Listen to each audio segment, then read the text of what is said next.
salutations, respect, and love. I am Scott, and you, my dear little knucklehead, you wandered onto the Prog Corner, and today I'm going to be doing 10 albums that I've heard a gazillion times, but I still love. And that's not going to be the case with a lot of albums that I listen to a bunch over the years, because some of them just can't stand up to the repeated listening. Some albums, some bands, you know, I think about like the Red Hot Chili Peppers. I used to buy every one of their albums and I'd love them for like 2 or 3 weeks, and then after I play them like 10 times, I'm like, I don't think I like this record. So here are 10 albums that have stood the test of time. I'm doing 10 albums from the 70s, obviously, because those are the ones that I've heard a million times. If it came out like 10 years ago, I might only heard it 1,000 times. So yeah, I might do an edition, an 80s edition or a 90s edition later, but these 10 albums are from the 70s, and they are albums that I've listened to a million times, and I can't get enough of to this day, and I'm starting at number 10, and we're going to the Canterbury scene. Okay, why not? Here's one album that I just can't get enough of, man. I've listened to it a million times, and it's amazing. It's Space Shanty. Probably my favorite Canterbury album. I adore this thing. I love the album cover. I love the spacey nature of the whole thing. This is Steve Hillage. Who else is in the band? Dave Stewart, obviously. Eric Peachy and Nick Greenwood. So those 4 dudes, they put out one album. Only one album. Apparently there was supposed to be a second album they were working on. And the band broke up, and those songs ended up on Steve Hillage's first solo album, Fish Rising. But man, oh man, Space Shanty, if you don't know this album, you need to do yourself a huge favor, because I never get tired of this thing. And that's at number 10. At number 9, oh, from 1979. No? What are we doing here? Oh, I didn't put these in order. I'm an idiot. I should have put them in order. But I'm going to have to dig through them as we go along. At number 9, I was living in the Virgin Islands on a sailboat, and I went to this record store in St. Thomas, and they had a few cassettes for sale. They had some band on the Warner Brothers label called Van Halen. They had a Van Halen 1 and a Van Halen 2. I bought them both. For some reason, I put Van Halen 2 on first. And I fell in love with it immediately, man. I love Van Halen's first album, but for some reason, Van Halen 2 just always got my goat, man. I guess I like Spanish Fly better than Eruption because I was a, classical guitar player. Beautiful Girls, Women in Love, DOA, Bottoms Up. They do that beautiful Linda Ronstadt cover, You're No Good. Somebody Get Me a Doctor. Come on, this whole album is fantastic. I love it. Look at David jumping up like a madman. Van Halen 2. I can't get enough of it, and I never will. I love this album. Okay, that's at number 9. At number 8, let me dig for the vinyl here. Okay, at number 8, boys and girls, we're going to the continental European scene, and a band called Kayak. And this right here is Starlight Dancer. And this is the American version. I implore you not to get the European version because it's not nearly as good. The American version of Starlight Dancer is actually like a freaking greatest hits album, man. You got the best songs from Starlight Dancer. You got the best songs from the previous album, The Last Encore, using the Starlight Dancer album cover because it's infinitely better. Also, no, this is the American version. The Starlight Dancer had a different album cover in Europe. It wasn't any good. But this has got a B-side on it, Ballad for a Lost Friend, and then 2 demos that were way better than the album version. The album opens up with Want You to Be Mine. The demo version, 10 times better than the version that made it on the UK album. But this album's amazing. I love Kayak. I love Max Berner's voice. I've listened to this thing a trillion times, and I still adore every single song on here. My favorite Kayak, even though it's not a real album, right? Compilation album, but whatever, man. It's fantastic. At number 7, we're going back to the USA, and it's 1979, and the world has changed, man. There were so many amazing albums that came out in 1979, and almost none of them were prog, and none of them were better than this one. This is Talking Heads' third album, Fear of Music, and I love this thing, man. You got Robert Fripp on here. You got Brian Eno producing it. This was the second album Eno produced for the band, and this is their best album. Now, Remain in Light is probably everybody's favorite, and it's a great album, but honestly, I got a little tired of it. I don't listen to it nearly as much as this one here. I love every song on here. Drugs, Animals, Air, Heaven, I Zimba. This album is just perfect from start to finish. It's weird, it's moody, it's got a lot of different influences and inflection points. But yeah, Fear of Music, an absolute masterpiece. And I've got it at number 7. Yes, I do. At number 6, boys and girls. Let's see what I got at number 6. Okay. At number 6. Oh, here's one that everybody owns. And probably most people are sick of, but I can't get enough of this album. I really can. I think it's got everything I want from a rock and roll album. And you know it. It came out in 71. It's Zeppelin's 4th album. Zeppelin IV or Zoso or Runes or whatever you want to call it. It's the album without a title, all right? But look at that artwork. Amazing album cover. Moody back. You know what the gatefold looks like with the dude, climbing the stairs. Such an amazing album. It's got folk on it. It's got rock and roll on it. It's got prog on it. It's got everything you want on one rock album. 1971. Hard to believe, man. Just shocking. Everybody knows every single song on this album, and every single song on this album is amazing, and I still listen to this puppy on a regular basis. I can't get enough of it. Love every song on it. Love Led Zeppelin. Absolutely, I do. And at number 5, boys and girls. Oh, yeah. Number 5. Let's go to Italy. You know I'd have to include me in Italian prog album, and I was on, I was listening to Andy Edwards' stream over the weekend during the Black Sabbath thing, right? And some dude in the chat kept mentioning Musea Rosenbach, Zarathustra, and it just reminded me just how perfect this album is and how I can't go a week without listening to it. I've been listening to this thing probably since 1980, 81. The whole Italian scene kind of passed me by in the 70s. I'd heard the English version of the PFM albums, and that was probably it, man. I didn't need anything else. I didn't like it. And then a few years later, I started working in a record store, and the import section, this thing here demanded to be played. I mean, look at that album cover. I had to know what this band was all about. And this is probably my favorite Italian album of all time. It's ugly, it's jarring, it's beautiful, it's emotional, it's exciting, it's dramatic, it's got an epic on side 1, it's got great songs on side 2. Come on, man. If you don't know Italian prog, real good place to start right here. Musea Rosenbach, Zarathustra. Okay, in the number 4 position, boys and girls, we're going back to the UK where it all started, right?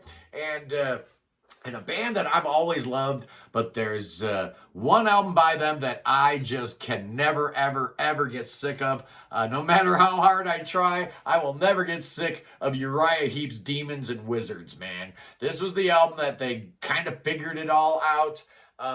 You lose Paul Newton and Ian Clark, and you replace them with Gary Thune, and Lee Kirkslake. Gary, of course, later on became a member of the dreaded 27 Club. He actually only plays on like half of this album. There's another bass player on here. I did not know that. But he's a member of the 27 Club. Lee Kirkslake, obviously, later on went on and played with Ozzy and got in a big fight with Sharon Osbourne about stuff. You know how she is. She's a terrible human being.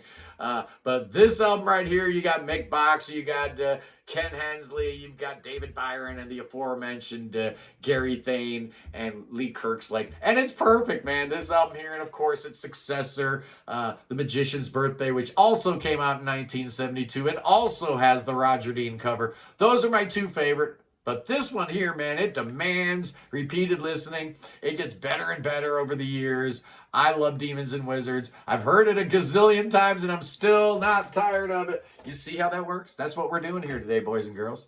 Okay, at number 3. Not my favorite album by this artist, but I gotta say it's probably the one that I reach for most often. And that's kind of what we're talking about here, right? Because this album here came out in 1976, and I bought it the day it came out. So I've been listening to it for, 49 years now, and I still love it as much as the day I bought it. It's Genesis Wind and Wuthering. And, it might be my 6th favorite Genesis album, but it is the one that I pull most often. I don't know why. I just love the way this thing sounds. There's, like, autumnal vibe to the album cover that carries over into the music. The production is totally different than anything they've done before. Yeah, Trick of the Tail came out the same year, but this is just a totally different thing, man. They're advancing their sound. They're changing what they're doing. Amazing to see in real time. How do you put out two perfect albums in 1 year? I mean, not many bands could do that. Ask Yes or PFM. They're all, Gentle Giant did it. There's a handful of bands that have been able to do it. Genesis is one of them. But Wind and Wuthering, man, there's just something about the variety on here. You get, little pop songs like Your Own Special Way. You got weird tracks like What Gorilla. Then you got that beautiful suite that ends side two. Just amazing.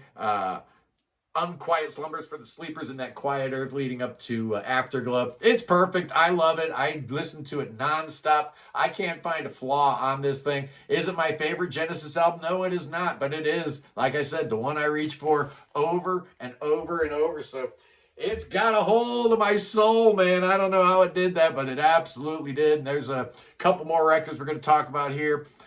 At number 2, there's always been 2 records that I turn to when your boy's got a little bit of insomnia. The first one is Camel's The Snow Goose.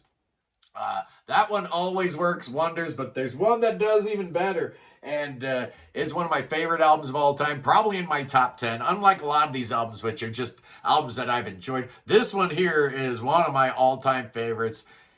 It's John Anderson's Olias of Sunhillow, my favorite of all the Yes solo albums. I put it as one of my top 10 albums of all time. I think this thing is absolutely amazing. What in the world was John Anderson smoking when he did this? Because he's never recorded anything nearly as good as this. He's never recorded anything that sounds, so Yes-like and so trippy and so wild with amazing melodies and great orchestration. The instrumentation's beautiful. People have for years, said that John Anderson had Vangelis's help to do this thing. You guys are underestimating John Anderson, all right? If you think John Anderson needed Vangelis to record a masterpiece, you're not giving John Anderson the credit he deserves, because John Anderson, listen to me, John Anderson was the best musician in Yes. Put that in your pipe and smoke it. Yes, I'm dead serious.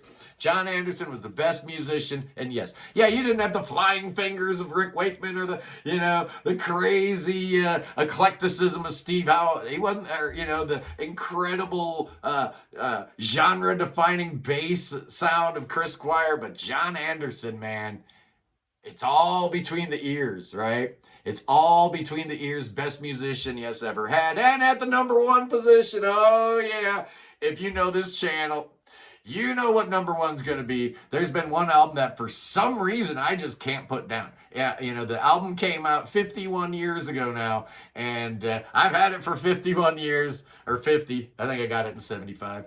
And I can't get enough of it. I still love it as much as the day I heard it. It's the album I've listened to the most in my life. By far, it's not even close, and it's the first Kansas album. Oh, man, the first Kansas album has my heart. It has my soul. Yeah, I get it. Leftovertures is a better album. There, I said it.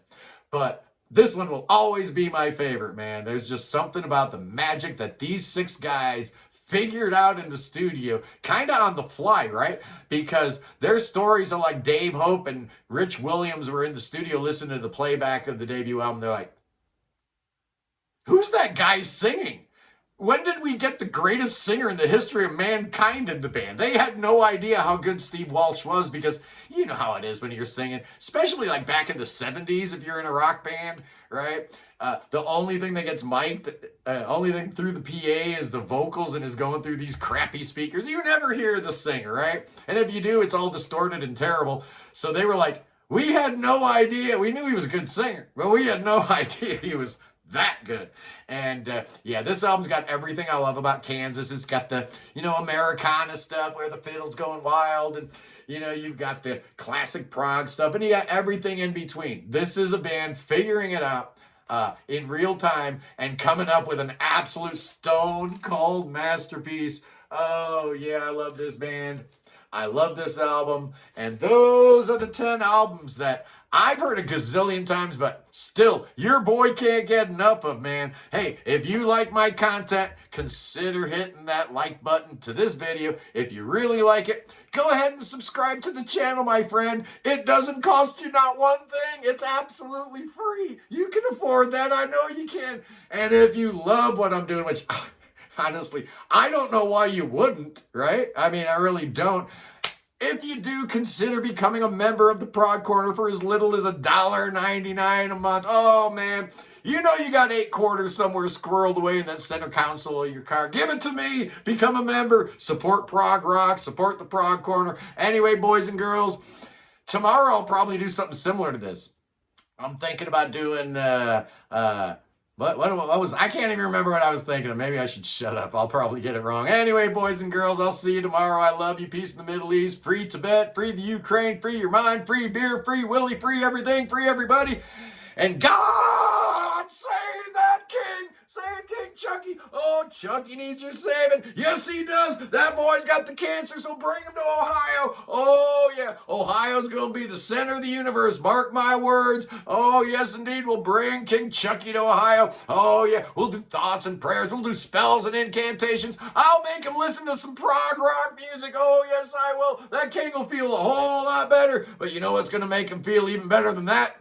Something's going to make him feel better than prog rock. What could that be? It's going to be rattlesnakes, Billy Bob. King Chucky's going to dance with them rattlesnakes. Here we go. Oh, yeah. We're going to dance the tango. We're dancing the night away with rattlesnakes. Oh, yeah. You can dance with prog. You can dance with prog as long as you got rattlesnakes by your side. Anyway, boys and girls, I'll see you tomorrow. Peace.